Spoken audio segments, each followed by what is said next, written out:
జై ఎన్టీఆర్. గట్టిగా జై ఎన్టీఆర్. ధన్యవాదాలు మిత్రులారా. ఈనాడు మైత్రివనం చౌరస్తాలో భారతదేశం గర్వించదగ్గ గొప్ప నాయకుడు, తెలుగు జాతికి స్ఫూర్తిని నింపిన, తెలుగు జాతి చేత అన్నా అని పిలిపించుకొని గౌరవం దక్కించుకున్న ఎన్టీఆర్ విగ్రహావిష్కరణ కార్యక్రమానికి సభాధ్యక్షత వహించిన జూబ్లీహిల్స్ శాసనసభ్యులు మిత్రులు నవీన్ యాదవ్ గారు ఈ కార్యక్రమాన్ని ఏర్పాటు చేసి నాతో పాటు ఈ కార్యక్రమంలో తెలంగాణ కాంగ్రెస్ పార్టీ అధ్యక్షులు మిత్రులు మహేష్ కుమార్ గౌడ్ గారిని, సహచర మంత్రివర్గ సభ్యులు తుమ్మల నాగేశ్వరరావు గారిని, హైదరాబాద్ ఇన్ఛార్జ్ మంత్రివర్యులు మిత్రులు పొన్నం ప్రభాకర్ గారిని, మరొక సహచర మంత్రివర్గ సభ్యులు అజరుద్దీన్ గారిని, అదేవిధంగా మేమందరం అభిమానించే నాయకులు మండవ వెంకటేశ్వరరావు గారిని, రాజ్యసభ సభ్యులు అనిల్ కుమార్ యాదవ్ గారిని, మరో రాజ్యసభ సభ్యులు వేం నరేందర్ రెడ్డి గారిని, షేర్లింగంపల్లి శాసనసభ్యులు అరకపూడి గాంధీ గారిని, అదేవిధంగా తెలుగు కాంగ్రెస్ పార్టీ నాయకులు బండి రమేష్ గారిని, అదేవిధంగా నల్గొండ పార్లమెంట్ సభ్యులు మిత్రులు కుందూరు రఘువీర్ గారిని, నాగార్జున సాగర్ శాసనసభ్యులు జయవీర్ గారిని, అదేవిధంగా మన అందరి అభిమాన నాయకుడు ఎన్టీ రామారావు గారి యొక్క కుటుంబ సభ్యులు మిత్రులు రామకృష్ణ గారిని, మోహనకృష్ణ గారిని, ఇతర కుటుంబ సభ్యులను, అదేవిధంగా మిత్రులు మోహన్ బాబు గారి పుత్రుడు మంచు మనోజ్ గారిని, అదేవిధంగా సినిమా దర్శకులను, ఇతర నాయకులను, బోయపాటి శ్రీనివాస్ గారిని, ఇతర నాయకులను, సినిమా కళాకారులను, అన్నగారి అభిమానులందరినీ ఆహ్వానించి ఇంత గొప్ప కార్యక్రమాన్ని ఏర్పాటు చేసిన నిర్వాహకులకు అందరికీ మనస్ఫూర్తిగా ధన్యవాదాలు, అభినందనలు తెలియజేస్తున్న మిత్రులారా, భారతదేశ చరిత్రను ఎవరు చదవాలన్నా, భారతదేశ చరిత్ర నుంచి ఎవరు స్ఫూర్తి పొందాలన్నా ముగ్గురు జాతి రత్నాల గురించి ఖచ్చితంగా మనం స్మరించుకోవాల్సిన అవసరం ఉన్నది. మొదటివాడు భారతదేశానికి రాజ్యాంగాన్ని అందించి దళితులకు, గిరిజనులకు, ఆదివాసీలకు ఈ దేశ ప్రధానమంత్రితో సమానంగా ఓటు హక్కును ఇవ్వడమే కాకుండా ఈ తాడిత పీడిత వర్గాల యొక్క అభ్యున్నతి కోసం ఈ రాజ్యాంగాన్ని రచించి, అదే కాదు ఆనాడు మహిళలకు ఓటు హక్కు లేదు. అమెరికా లాంటి దేశంలో మహిళలకు ఓటు హక్కు కావాలంటే కొన్ని దశాబ్దాలు కొట్లాడిన తర్వాత అమెరికాలో మహిళలకు ఓటు హక్కు వచ్చింది.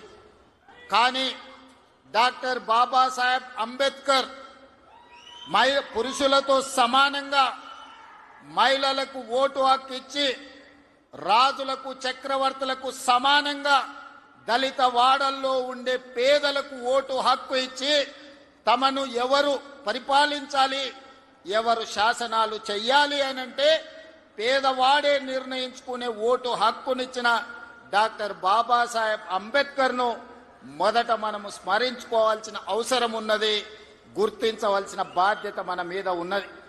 ఇక రెండవ తరం శ్రీమతి ఇందిరాగాంధీ. ఇందిరాగాంధీ అంటే ఒక ఉక్కు మహిళ.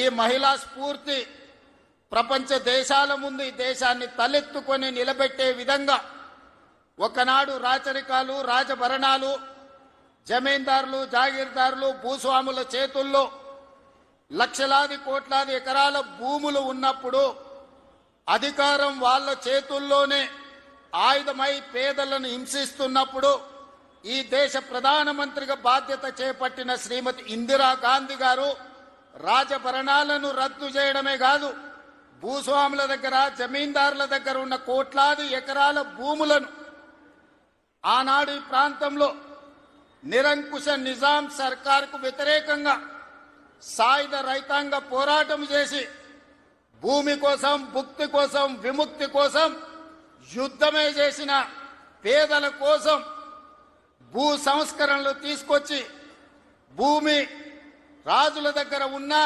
భూస్వాముల దగ్గర ఉన్న ఆ భూములను ప్రభుత్వం గుంజుకొని అసైన్మెంట్ పట్టాల పేరు మీద లక్షలాది ఎకరాలను దళితులకు, గిరిజనులకు, ఆదివాసీలకు పంచిపెట్టి భూమి హక్కును ఈ పేదలకు అందించిన గొప్ప నాయకురాలు శ్రీమతి ఇందిరాగాంధీ గారు. ఈనాడు జరుగుతున్న పరిణామాలు చూస్తున్నాం, యుద్ధాలు చూస్తున్నాం, యుద్ధాలలో భారత ప్రధానమంత్రుల లొంగుబాటును చూస్తున్నాం. కానీ 1971లో ఇండియా పాకిస్తాన్ యుద్ధం జరిగినప్పుడు యుద్ధంలో పాకిస్తాన్ను ఓడగొట్టి బంగ్లాదేశ్ను విడగొట్టి అమెరికా ప్రెసిడెంట్ను భారత్ రాజకీయాలలో మీరు కలగజేసుకోకండి, కలగజేసుకుంటే భారతదేశం ఊరుకోదు అని అమెరికన్ ప్రెసిడెంట్ను హెచ్చరించిన భారత ప్రధానమంత్రి శ్రీమతి ఇందిరాగాంధీ గారు. ఈనాటికి ప్రపంచ దేశాలలో ఈ దేశం యొక్క గొప్పతనం, గౌరవం, నాయకత్వ లక్షణాలను చాటి చెప్పిన ఉక్కు మహిళ శ్రీమతి ఇందిరాగాంధీ గారు. వారిని స్మరించుకోవాల్సిన అవసరం ఈ దేశంలో రాజకీయాలలో ఉండే ప్రతి ఒక్కరికి, ఈ యువతరానికి అవసరం ఉన్నది. ఇక మూడో తరం, ఆ తరం గురించి నేను చెప్పాల్సిన అవసరం లేదు. మూడు పదాలు, ఎన్టీఆర్. ఈ 3 అక్షరాలు నీతి, నిజాయితీ, నిబద్ధత, ఉక్కు సంకల్పం కలిగిన నాయకుడు ఎవరైనా ఉన్నారు ఈ దేశంలో అంటే తెలుగు జాతి గర్వించదగ్గ బిడ్డ ఎన్టీఆర్. డాక్టర్ బాబాసాహెబ్ అంబేద్కర్, శ్రీమతి ఇందిరాగాంధీ, అన్న ఎన్టీఆర్ ఈ భారతదేశ జాతి రత్నాలు. ఈ జాతి రత్నాలు ఈ దేశం ఉన్నంతకాలం, మానవుల మనుగడ ఉన్నంతకాలం వారి కీర్తి ప్రతిష్టలు, వారి నిర్ణయాలను మనం స్మరించుకోవాల్సిన బాధ్యత ఈరోజు మన అందరి మీద ఉన్నది. మిత్రులారా, ఈనాడు ఈ కార్యక్రమం తీసుకుంటున్నప్పుడు చాలా మంది చాలా రకాలుగా మాట్లాడుతున్నారు. కాంగ్రెస్ పార్టీ ముఖ్యమంత్రి, పిసిసి అధ్యక్షుడు ఎన్టీఆర్ గారి విగ్రహాన్ని ఏ విధంగా ఆవిష్కరిస్తారు, లేదా ఎన్టీఆర్ గారిది ఆంధ్రప్రదేశ్ హైదరాబాదు నగరం నడిపొడ్డున ఎన్టీఆర్ విగ్రహాన్ని పెడతారా అని కొంతమంది మాట్లాడుతున్నారు. ఈ రోజు నేను స్పష్టంగా ఒక మాట చెప్పదలుచుకున్నా. కులాలకు, మతాలకు, ప్రాంతాలకు, భాషలకు అతీతంగా ఈ దేశం గర్వించదగ్గ నాయకుడు ఎన్టీఆర్. ఆ ఎన్టీఆర్ స్ఫూర్తి హైదరాబాదు నగరం నడిపొట్టున వారి స్ఫూర్తితో పరిపాలన అందిస్తున్న మా ప్రభుత్వం అమీర్పేట్ చౌరస్తాలో, మైత్రి వనంలో ఈ దారిలో వెళ్లే ప్రతి వాడికి ఒక స్ఫూర్తిని నింపడానికే ఈ రోజు వారి విగ్రహాన్ని ఇక్కడ మేము ఆవిష్కరించుకున్నాం. ఇది విగ్రహం కాదు, ఇది ఒక స్ఫూర్తి, ఇది ఒక గొప్ప అనుభూతి. ఒక ముఖ్యమంత్రిగా ఎన్టీఆర్ విగ్రహాన్ని ఆవిష్కరించడం అంటే నాకు జీవిత కాలం గుర్తుండిపోయే ఒక మధుర సంఘటన. ఎవరు ఏమనుకున్నా, ఎవరు ఎలాంటి విమర్శలు చేసినా నేను జడవదలుచుకోలేదు. నేను చెప్పదలుచుకున్నా ఆనాడు శ్రీమతి ఇందిరాగాంధీ గారు ఈ తెలంగాణ ప్రాంతం నుంచి ఒక పివి నరసింహారావు గారిని, ఒక మర్రి చెన్నారెడ్డి గారిని, ఒక పి శివశంకర్ గారిని, ఒక వెంకటస్వామి లాంటి నాయకులను అందిస్తే ఈ తెలంగాణ ప్రాంతానికి అన్న ఎన్టీ రామారావు గారు ఓ మండవ, ఓ తుమ్మల నాయకత్వాన్ని తెలంగాణకు అందించిండు. ఓ మాధవరెడ్డి, ఓ జానారెడ్డి నాయకత్వాన్ని అందించిండు. ఓ దేవేందర్ గౌడ్ నాయకత్వాన్ని అందించిండు. ఓ కడియం సిఆరి, ఒక మోత్కుపల్లి నరసింహుల లాంటి నాయకులను ఈ తెలంగాణకు అందించండు. అంతెందుకయ్యా, ఈనాడు ఉపన్యాసాలు ఇస్తున్న బీఆర్ఎస్ నాయకుడు కల్వకుంట్ల చంద్రశేఖర్ రావుకి రాజకీయ భిక్ష పెట్టింది ఎవరు? అన్న లేకుంటేనే మీరు నాయకులు అయ్యిండ్రా? అన్న నీడను బతికిన మీరు అన్నగారి గురించి తక్కువ చేసి మాట్లాడు మీకు మంచిదా? వారే కాదు, వారి పేరు పెట్టుకున్న వాళ్ళు కూడా ఈరోజు నాయకులుగా చలామణి అవుతున్నారు. ఆయన ప్రోత్సాహం ఇచ్చి, ఆయన భుజము తట్టి, ఆయన ఒక అవకాశం ఇచ్చిన ఓ తుమ్మల, ఓ మండల, ఓ మండవ, ఓ జానా, ఓ మాధవరెడ్డి, ఓ దేవేందర్ గౌడ్, ఓ కడియం సిఆరి, ఓ మోత్కుపల్లి నరసింహులే కాదు, తెలంగాణలో నాయకత్వాన్ని వహిస్తున్న కల్వకుంట్ల చంద్రశేఖరరావును కూడా ఎన్టీ రామారావు గారికి గుర్తించే రాజకీయ అవకాశాలు కల్పించిన సంగతి ఎవరు మరవద్దు. ఇది చరిత్ర. ఇంకొంతమంది ఆయన పేరు మీదనే చలామణి అవుతున్నారు. కొంతమంది నకిలీలు ఎప్పుడు ఉంటారు. వాళ్ళ ఆలోచనలు ఎట్లుంటాయో కూడా మనం చూస్తున్నాం. అందుకే ఇవాళ మిత్రులారా, ఆనాడు ఈనాడు మేము అందిస్తున్న ఇందిరమ్మ ఇల్లు కావచ్చు, ఆనాడు ఎన్టీఆర్ గారు మొదలుపెట్టిన పక్కా ఇళ్ల పథకమే ఈనాడు ఇందిరమ్మ ఇళ్ల పథకం అని నేను ఈరోజు గర్వంగా చెప్పదలుచుకున్నా. ఈనాడు 3,24,00,000 మంది సన్న బియ్యం ప్రతి పేదవాడు దళిత వాడల్లో అన్నం తింటున్నాడంటే, సంటి పిల్లలకు బుక్కెడు పువ్వు తినిపిస్తున్నారంటే ఆ స్ఫూర్తి వెనకాల అన్న 2 రూపాయల కిలో బియ్యం పథకం ఉన్నదని నేను ఈరోజు చెప్పదలుచుకున్నా. ఇవాళ మేము ఇందిరమ్మ చీరలు ఇస్తున్నాం ఆడబిడ్డలకు. పండుగ పూట నాడు పెట్టే మేము చీర సారెగా భావించి ఈనాడు పాలపిట్టల లెక్క ఈరోజు మా ఆడబిడ్డలు చీర కట్టుకుంటున్నారు. దీనికి స్ఫూర్తి ఆనాడు ఎన్టీఆర్ జనతా వస్త్రాలు పేదవాళ్ళకు అందించి కూడు గుడ్డ నీడ అని ఎన్టీఆర్ ఏదైతే ఆలోచన చేసిండో ఆ స్ఫూర్తి ఈనాడు మా ప్రభుత్వంలో అమలు చేస్తున్న సంక్షేమ పథకాలలో కనిపిస్తుంది. మీరు ఒక్కసారి ఆలోచన చేయండి. ఈనాడు వైఎస్ఆర్ ప్రకటించిన ఉచిత కరెంటు కావచ్చు, ఈనాడు రైతులకు మేము అందిస్తున్న 24 గంటల ఉచిత కరెంటు, దీనికి స్ఫూర్తి ఆనాడు అన్న ఎన్టీఆర్ 50 రూపాయలకే హార్స్ పవర్ అని రైతాంగాన్ని ఆదుకోవడానికి వారు అందించిన విద్యుత్తే, వారు అందించిన శక్తే ఈనాడు ఉచిత విద్యుత్తు అని నేను చెప్పదలుచుకున్నా. ఇవాళ మిత్రులారా, ఆనాడు ఎస్సీల కోసం, ఎస్టీల కోసం, మైనారిటీల కోసం అమ్మ ఇందిరమ్మ పాటుపడితే బలహీన వర్గాల కోసం అన్న ఎన్టీఆర్ పాటుపడ్డాడు. ఇవాళ బలహీన వర్గాలు, పాలితులుగా ఉన్న బలహీన వర్గాలు ఈరోజు పాలకులుగా మారినరు అని అంటే అన్నగారి యొక్క ఆశీర్వాదం తెలంగాణ సమాజానికి అందబట్టే పాలితులుగా ఉన్న బలహీన వర్గాలు ఈరోజు పాలకులుగా మారినరు. ఒకనాడు గ్రామాలలో పటేలు పట్వారి వ్యవస్థ ఎంత బలంగా ఉండేనో వాళ్ళ చేతుల్లో తెలంగాణ నలిగిపోతుంటే ఎన్టీ రామారావు గారు పటేల్ పట్వారి వ్యవస్థను రద్దు చేసి పేదలకు విముక్తి కలిగించిన చరిత్ర ఈ ప్రాంతంలో ఉన్నది. ఆనాడు ఇందిరాగాంధీ గారు సాయుధ రైతాంగ పోరాటాన్ని స్ఫూర్తిగా తీసుకొని దళితులకు, గిరిజనులకు, ఆదివాసీలకు భూ పంపకాలు చేపట్టి అసైన్మెంట్ పట్టాలు ఇచ్చి గ్రామాలలో ఉన్న పేదలకు ఆత్మ గౌరవాన్ని ఇందిరాగాంధీ గారు అందిస్తే పటేలు పట్వారి వ్యవస్థను రద్దు చేసి బలహీన వర్గాల ఆత్మగౌరవంతో బతికే అవకాశం ఎన్టీ రామారావు గారు కల్పించిండ్రు. మిత్రులారా, ఇవాళ ఎక్కడైనా చూడండి మా ప్రభుత్వం అమలు చేస్తున్న సంక్షేమం, మా ప్రభుత్వం అమలు పరుస్తున్న అభివృద్ధి ఇందిరాగాంధీ గారో ఎన్టీఆర్ గారో వారి స్ఫూర్తి కనిపిస్తుంది. ఈరోజు ఇందిరమ్మ ఆశీర్వాదం, అన్న ఎన్టీఆర్ స్ఫూర్తి ఈరోజు మా ప్రజా పాలనలో కనిపిస్తుంది, మా ప్రభుత్వంలో కనిపిస్తుంది, మా నిర్ణయాలలో కనిపిస్తుంది. అందుకే ఇందిరమ్మ మాకు ఎంత ముఖ్యమో ఎన్టీఆర్ కూడా అంతే ముఖ్యం. ఇందిరమ్మ ఒక తరం అయితే ఎన్టీఆర్ ఒక శకం. వాళ్ళిద్దరి కలయికనే ఈనాటి ప్రజాపాలన. ఈ ప్రజాపాలన ప్రజలకు అందుబాటులో ఉంది అనంటే ఒక ఇందిరమ్మ స్ఫూర్తి, ఒక ఎన్టీఆర్ యొక్క ఆలోచన విధానం ఈనాడు మేము అమలు చేస్తున్నాం. మిత్రులారా, ఇవాళ మా నిర్ణయాలు మీరు చూసిండ్రు. ఆడబిడ్డలకు ఆర్టీసీలో ఉచిత బస్సు కావచ్చు, ఆడబిడ్డలకి ఈరోజు అదానీ అంబానీలతో పోటీ పడి సోలార్ పవర్ విద్యుత్ ఉత్పత్తి కావచ్చు, ఆర్టీసీలో ఉచిత ప్రయాణమే కాదు, ఆర్టీసీ 1000 బస్సులు ఆడబిడ్డలను యజమానులను చేసి ఈ రోజు వాళ్ళని వ్యాపారాలలో రాణించే విధంగా చేసినాం. ఆనాడు అన్న ఆడబిడ్డలకు ఏ విధంగా ఆస్తిలో హక్కిచ్చిండో ఈనాడు 1 కోటి మంది ఆడబిడ్డల్ని కోటీశ్వరులను చెయ్యాలన్న లక్ష్యంతో మా ప్రజాపాలన పనిచేస్తుంది. మా సీతక్క, మా బట్టి విక్రమార్క గారు దీన్ని అమలు చేస్తున్నారు. ఇవాళ మేము గర్వంగా చెప్పదలుచుకున్నాం.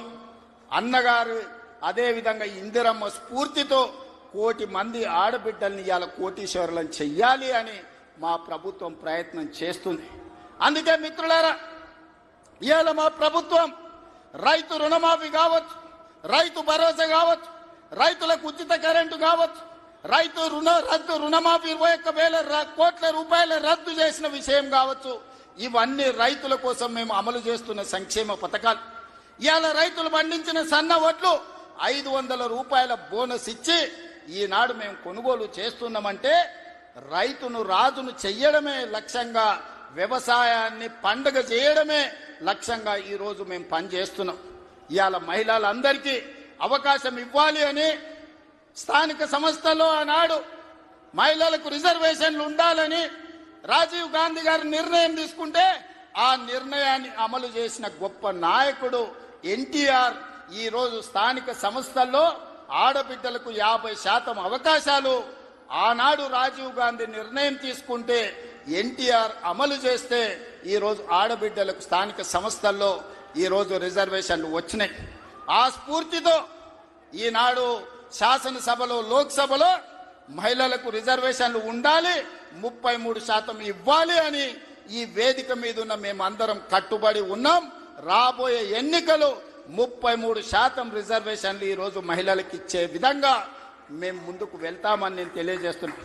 మిత్రులారా, ఆనాడు యువకులు 25-26 ఏళ్ల యూనివర్సిటీలో చదువుకున్న పిల్లలకు, మారుమూల ప్రాంతాలలో ఉన్న పేదలకు ఏ విధంగా అయితే ఎన్టీఆర్ గారు టికెట్లు ఇచ్చి గెలిపించిండో ఈనాడు మా ప్రభుత్వంలో కూడా ఒక మందుల సామెల్, ఒక ఎడమ బొచ్చు లాంటి వాళ్ళు అత్యంత నిరుపేదలు, ఇందిరమ్మ ఇళ్లలో ఉండే పేదలు రూపాయి లేకపోయినా టికెట్లు ఇచ్చి ఇవాళ ఎమ్మెల్యేలను చేసినాం. ఒక యువమిత్రుడు, క్రీడాకారుడు బాలయ్య గారి బ్యాచ్మెట్ నిజాం కాలేజీలో క్రీడాకారుణ్ణి ఇవాళ మంత్రిని చేసిన మహమ్మద్ అజారుద్దీన్ గారిని, ఈ రోజు వాకిటి శ్రీహరి కావచ్చు, యువమిత్రుడు పొన్నం ప్రభాకర్ విద్యార్థి రాజకీయాల నుంచి వచ్చిన మిత్రుడు ఈ రోజు మంత్రివర్గంలో సహచరుడు. అంటే ఇవన్నీ కూడా యువత కోసం.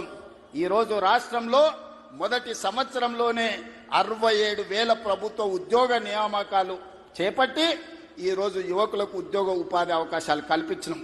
మహిళలకు 60,000 కోట్ల రూపాయల బ్యాంకు లింకేజ్ అప్పులు ఇప్పించినాం. ఈరోజు మహిళలు వ్యాపారం చేసుకుంటూ, యువకులు ఉద్యోగాలకు పోటీ పడుతుండ్రు, రైతులు వ్యవసాయంలో లాభసాటిగా ఈరోజు ముందుకు సాగుతున్నారు. ఇవన్నీ మీ ఆశీర్వాదంతో మీరు అండగా నిలబడి ఆనాడు 2023 డిసెంబర్ 7 నాడు ప్రజాపాలనను మీ ఆశీర్వాదంతో అధికారం చేపట్టి ఉప ఎన్నికలు జరిగితే కంటోన్మెంట్ అయినా జూబ్లీ హిల్స్ అయినా మీరందరూ అండగా నిలబడి గెలిపించబట్టే ఈనాడు ప్రజాపాలన ముందుకు సాగుతుంది. భవిష్యత్తులో మీరు ఇదే విధంగా అండగా ఉండాలి. ఈ సందర్భంగా చివరగా ఒక్క మాట చెప్పదలుచుకున్నా. 94 నుంచి 2004 వరకు 10 సంవత్సరాలు తెలుగుదేశం పార్టీ అధికారంలో ఉంది. 2004 నుంచి 2014 వరకు 10 సంవత్సరాలు కాంగ్రెస్ పార్టీ అధికారంలో ఉంది. 2014 నుంచి 2024 వరకు బీఆర్ఎస్ అధికారంలో ఉంది. ఇవాళ నేను చెప్తున్నా, మీ ఉత్సాహం, మీ ఊపు చూసిన తర్వాత 2024 నుంచి 2034 వరకు మాదే అధికారం. సంక్షేమాన్ని, అభివృద్ధిని అంతర్జాతీయ స్థాయికి తీసుకెళ్లే బాధ్యత మేము తీసుకుంటాం. ఎన్నో అభివృద్ధి పనులు జరుగుతున్నాయి, మీరు అండగా నిలబడండి. హైదరాబాదు నగరాన్ని అంతర్జాతీయ స్థాయిలో అభివృద్ధి చేయడానికి మేము ప్రయత్నం చేస్తున్నాం. ఆనాడు మీ రోజున ఫైనాన్షియల్ డిస్ట్రిక్ట్ కావచ్చు, హైటెక్ సిటీ కావచ్చు, వీటన్నిటినీ చంద్రబాబు నాయుడు గారు ప్రణాళికబద్ధంగా ముందుకు తీసుకెళ్ళింది. ఇవాళ మా ప్రభుత్వం 30,000 ఎకరాలలో ఎయిర్పోర్ట్ కి కూతవేటు దూరంలో భారత్ ఫ్యూచర్ సిటీని నిర్మిస్తున్నాం. ప్రపంచాన్ని అక్కడికి తీసుకొస్తాం. ఈనాడు మన యువత ప్రపంచ దేశాలలో దిగ్గజ కంపెనీలకు పనిచేస్తున్నారు. సత్య నాదెళ్ల కావచ్చు, శంతను నారాయణ్ కావచ్చు, అజయ్ బంగా కావచ్చు, ప్రేమ్జీ వాత్సవ్ కావచ్చు, వీళ్ళంతా హైదరాబాద్ బాయ్స్. హైదరాబాద్ పబ్లిక్ స్కూల్లో చదువుకున్న వాళ్ళు ప్రపంచ పెద్ద పెద్ద దిగ్గజ కంపెనీలకు సీఈఓలు. ఇవాళ మనం ఎక్కడికో వెళ్ళి ఆ కంపెనీలలో పనిచేయడం కాదు, ఆ కంపెనీలను ఇక్కడికి తెస్తాం, భారత్ ఫ్యూచర్ సిటీలో పెట్టిస్తాం. ఈ కంపెనీలను పెట్టడమే కాదు, అలాంటి కంపెనీలకు తెలంగాణ యువతను యజమానులను చేసే బాధ్యత ఈ ప్రభుత్వం తీసుకుంటుంది. నూతన విధానంతో ప్రోత్సాహకాలు ఇస్తుంది, యువతకు ఉద్యోగ ఉపాధి అవకాశాలు కల్పిస్తుంది. మన నగర అభివృద్ధి కోసం మీరందరూ సహకరించాలి, మీరందరూ అండగా నిలబడాలి. ఇంత గొప్ప కార్యక్రమాన్ని ఏర్పాటు చేసి ఈ కార్యక్రమాన్ని ఒక స్ఫూర్తిని నింపే విధంగా ఒక ఇందిరమ్మను, ఒక అన్న